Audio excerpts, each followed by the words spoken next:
Regresamos, Bernardo Barranco, cambiamos de tema gracias a tu mención de que estamos precisamente en el cumpleaños 75 del cardenal Norberto Rivera. Es hoy, ¿verdad?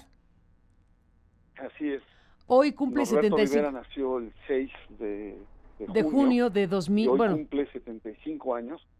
Por lo tanto, según el derecho canónico, el canon 401, está obligado a presentar su renuncia, su dimisión o su jubilación ante el Papa, y será el Papa Francisco quien decida cuándo aceptar esta renuncia. No es algo automático como se ha manejado en algunos medios, sino depende mucho de lo que el Papa decida.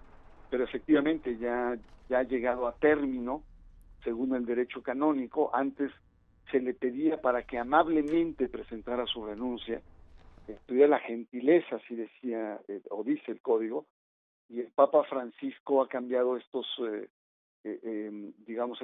llamados muy suaves a decir deberá presentar, es decir, más imperativo, y el Papa es el que decide cuándo se le aplica.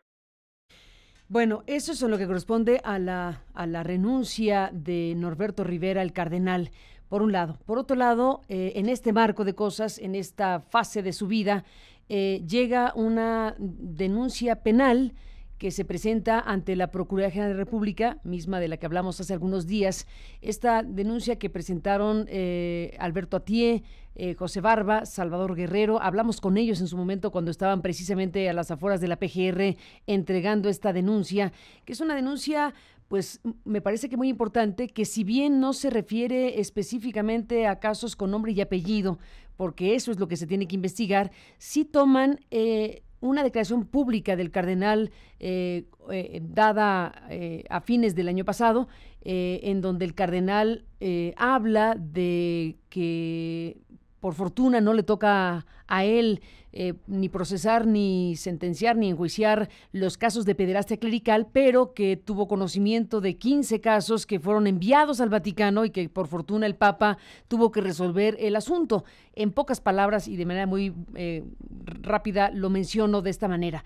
Estamos hablando cómo esa declaración pública ha dado pie a que con la presentación jurídica del abogado Raúl Jiménez y quienes están presentando la denuncia ante la PGR, se pida al Ministerio Público Federal que abra una investigación sobre el tipo de responsabilidad que pudo tener el cardenal Norberto Rivera frente a casos que conoció. Ahora lo sabemos con contundencia porque él mismo lo declaró en esta conferencia pública, esos 15 casos que declaró haber conocido y que fueron resueltos en el Vaticano tenían que haberse procesado judicialmente tratándose de delitos de pederastia. Y ahí es en donde está el corazón, Bernardo, de un asunto que vamos a ver cómo procesa una procuraduría como la mexicana. Sobre eso, ¿qué nos dices, Bernardo? No, pues tú lo has planteado de manera muy clara, muy precisa. Hubo en un desayuno que el cardenal ofreció a miembros de la prensa, a sus amigos, a la gente más cercana que cubren la fuente religiosa, y una de las preguntas era cómo evaluaba en estos 22 años estas acusaciones que recibía sobre encubrimiento, sobre todo a curas pederastas, y él, como tú ya lo señalaste, dijo que pues eso lo determinaba Roma. Él tuvo conocimiento de 15 casos, los llevó a Roma, y que incluso Roma ya había sancionado algunos de ellos. El problema, como bien lo señala Alberto Atié, pues es que tanto la normatividad religiosa, sobre todo aquella que planteó Benedicto XVI, como la normatividad mexicana, lo convierten técnicamente en un cómplice. Es decir, que tanto por el lado religioso como por las leyes seculares y civiles de México, el cardenal debió haber informado a las autoridades locales de estos casos, porque no solamente es un juicio religioso, sino también es un juicio del foro común. Entonces es ahí donde me parece que de manera muy atinada Alberto Atié con este grupo de personas pues pone esta demanda Y Gmail. lo curioso es que en gobernación no tienen idea, o sea, la autoridad mexicana no ha sido informada. Por lo tanto, en este momento la pelota está en cancha del gobierno mexicano para ver qué hace, a ver si se puede o deben levantar imputaciones contra los silencios del cardenal, que como ya lo hemos visto a lo largo de tantos años, tú lo has relatado muy bien en el caso del padre Nicolás Aguilar y todos estos líos de peloteos con Mahony en Los Ángeles, y sobre todo el caso de Marcial Maciel, en el que él reiteradamente, casi a último momento, lo estuvo protegiendo, pues ponen en evidencia esta práctica recurrente en el cardenal Norberto Rivera de encubrir sobre todo a estos abusadores sexuales que tanto daño han hecho a la imagen de la Iglesia y, bueno, por supuesto a las víctimas que les han destrozado la vida, ¿no? Entonces creo que es muy oportuno. Además, los esta demanda viene en un momento pues crucial, que se está jugando pues la permanencia o no, porque el Papa puede decir prolongo el periodo de Norberto Rivera un tiempo más, dada su investidura o dado el momento político que vive el país. Sé muy bien de buena fuente que Norberto Rivera ha pedido por lo menos quedarse hasta después del 18, argumentando que nadie más que él tiene peso para poder defender ante el proceso de sucesión presidencial la agenda de la Iglesia, y sobre todo porque tiene ascendencia sobre candidatos claves como Margarita Zavala, como Mancera, incluso con Andrés Manuel López Obrador, a quien lo presume como un gran amigo. Entonces ha pedido esto. Y en las prácticas de la Iglesia, Carmen, pues esto varía mucho, ¿no? Yo recuerdo el caso del cardenal Terrazas en Bolivia, un hombre clave con el gobierno de Evo Morales, con gran ascendencia con los indígenas, con la oposición, digamos, tenía una figura central en la vida de Bolivia. Los papas, tanto Benedicto XVI como el propio Francisco, le prolongaron hasta 8 años después de haber presentado la renuncia, dado la centralidad del personaje. Y tenemos un caso totalmente diferente, como fue Onésimo Cepeda, el controvertido obispo de Ecatepec, que presentó su renuncia un viernes en la tarde y el lunes en la mañana ya tenía la respuesta del Vaticano, la aceptación de su renuncia. Es decir, no tenemos parámetros. Ahí va a ser muy interesante ver cómo el Papa Francisco asume el rol de Norberto Rivera al momento del país, pero sobre todo este hecho que ha puesto el dedo en la llaga Alberto Atié y su grupo de amigos, que sin duda va a tener una repercusión importante. En un momento donde pues la Iglesia Católica no parece estar en los mejores términos con el gobierno federal por aquella iniciativa o estas iniciativas que impulsó el año pasado en tiempos preelectorales el presidente Peña Nieto, que cayeron muy pesado a la Iglesia Católica. Ahí hay un ingrediente que puede ser recordado por Norberto Rivera respecto a la relación de la Iglesia Católica con el poder político en este contexto de cosas. Sí, claro. Claro, sí, en ese momento incluso hubo cierto blofeo por parte de la jerarquía católica. Algunos obispos y desde la fe con Hugo Valdemar plantearon la existencia de un voto católico de castigo, ¿no? Y gran parte de la pérdida de importantes plazas electorales las elecciones del 16, según esta hipótesis que yo no comparto, de que hubo un castigo católico. No comparto porque más bien era la erosión del mismo PRI o la erosión de los mismos gobiernos que motivaron, orillaron a un cambio en la intención del voto.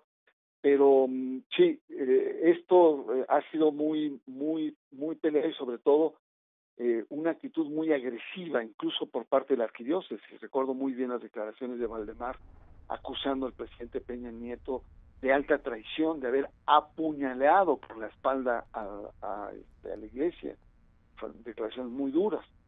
Y esto trajo un distanciamiento, pero después hubo dos factores que lograron distender esta pugna, que fue la presencia de Coppola, el nuevo nuncio, que en conferencia de prensa, junto con el presidente, plantea que los asuntos en términos de matrimonios, la cuestión de los homosexuales, los matrimonios entre igualitarios, es un asunto que compete al Estado mexicano, no le compete a la Iglesia. La Iglesia es una postura, pero que se tiene que dar como el conjunto de posturas ciudadanas, pero a la Iglesia no le corresponde legislar ni tener una actitud protagónica en este proceso. Y eso causó mucha molestia en los grupos, sobre todo conservadores. Incluso se llegó a dar una lectura que fue una desacreditación de estas posturas muy radicales de la Iglesia Católica. Y el segundo elemento de esta distensión pues fue el desayuno que tuvo el presidente de la República, más bien en mayo, no sé si a principios de mayo, con el conjunto de los 14 obispos mexiquenses, cara al inicio del proceso electoral, en donde filtraciones dadas por la revista Proceso, Álvaro Delgado, señalan que el presidente les pide superar este problema sobre los matrimonios gay y apoyar a su candidato.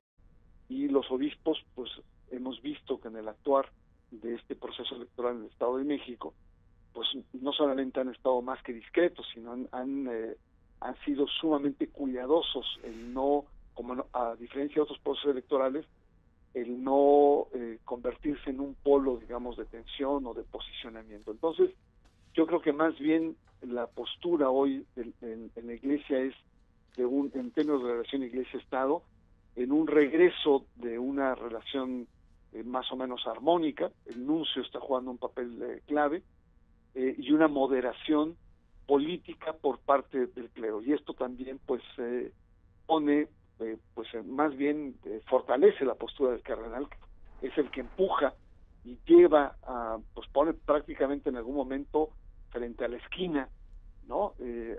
Al gobierno federal.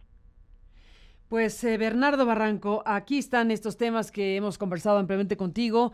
Desde luego el tema electoral en la primera parte y en esta segunda parte de la conversación, el caso del cardenal Norberto Rivera en este día que cumple 75 años y que viene este momento de su vida acompañado de la decisión del Papa sobre si le acepta o no la renuncia y en qué tiempo lo haría, y desde luego la formalización ante la PGR de esta denuncia de la que hemos hablado, que por cierto, bueno, pues además de la denuncia ante la PGR por estos 15 casos que reconoció Rivera haber conocido, bueno, pues además de esto está la respuesta que le da la Secretaría de Gobernación a quienes le pidieron información acerca de si tenía Gobernación, el gobierno mexicano, noticia de que Norberto Rivera hubiera notificado de estos 15 casos a alguna autoridad mexicana, ya fuera Gobernación o ya fuera al Ministerio Público. La respuesta que da Gobernación en este documento que también vamos a subir a nuestro sitio, además de la demanda, para que la conozca y la lea con quien quiera, esta respuesta de Gobernación dice que no tiene noticia de que el cardenal haya notificado tal cosa a nadie. Sí, y además pues, que puede constituir un delito. Esta omisión puede tener consecuencias penales para el cardenal. Y eso es lo novedoso y también lo interesante para ver hasta dónde el Estado se atreve, sobre todo en este contexto que era el 18, de ir más allá del acostumbrado fuero religioso, esta intocabilidad por parte de los actores religiosos. Así es que pues vamos a estar muy atentos, muy interesante, y bueno, pues yo ya aquí contigo desnudé dos de mis cachuchas, una la electoral y la otra la religiosa. Ni más ni menos, pero fue culpa tuya lo segundo, porque tú te acordaste que hoy era el cumpleaños del cardenal. Y tú caíste en esa provocación, muy bien. Caí Además, en tu provocación. Hablar contigo sobre ese tema. Bueno, Bernardo, estamos al habla como siempre, gracias por estar aquí. Por cierto, que quedamos a la espera de un libro tuyo, ¿verdad? Estamos por saber de un libro. Contigo. Gracias, Bernardo. Oye, para cerrar rapidísimo, ¿hay un libro en camino tuyo y de otros sobre el tema? Sí. Supe. Se llama, el libro se llama el Cardenal Norberto Rivera, el Pastor del Poder. Somos varios, sobre todo periodistas, analistas. Está Alberto Atié, que además se comió casi la mitad del libro, tiene un capítulo inmenso, pero es más bien personal, él saca mucho de toda su experiencia y yo como coordinador juzgué en mantenerlo, pero escribe Denise Dresser, muy interesante, Rodrigo Vera, Genaro Villamil, nuestro querido Genaro, muchos otros, sobre diferentes aristas en torno a la gestión de 22 años del Papa. Está Guadalupe Loaesa, que habla de la socialidad del cardenal. Además tiene cosas maravillosas, hablando sobre los tintes de cabello del cardenal, diciendo que en algún momento se le ve misterioso, profundo, cuando trae un negro azuloso, tipo cuervo, ¿no? Y luego se le ve brioso cuando trae un negro, un tinte negro medio cobrizo, medio rojizo, y ahí anda intenso. No, irónica, como siempre, Guadalupe, varios puntos de vista. Es un libro que ya en unos días más sale y que precisamente quiere abonar a esta discusión desde una perspectiva de una evaluación de lo que ha hecho, ha dejado de hacer, de los aspectos más bien críticos que tenemos en torno a un gran personaje como es Norberto Rivera, el gran personaje de la Iglesia Católica en esos 22 años. ¿Quién es el editorial? Es Grijalbo. Grijalbo. A unos días estamos de que salgan a la... Pues ya te saqué la primicia porque me enteré ayer en la noche y ya te pregunté. Ahora sabemos cómo se llama: El Pastor del Poder, el cardenal Norberto Rivera, El Pastor del Poder, que es el libro que estará por salir en los próximos días. Pues Bernardo Barranco, gracias por estar aquí esta mañana. Un abrazo, estamos en contacto y buenos días. Estamos en contacto, Carmen. Gracias.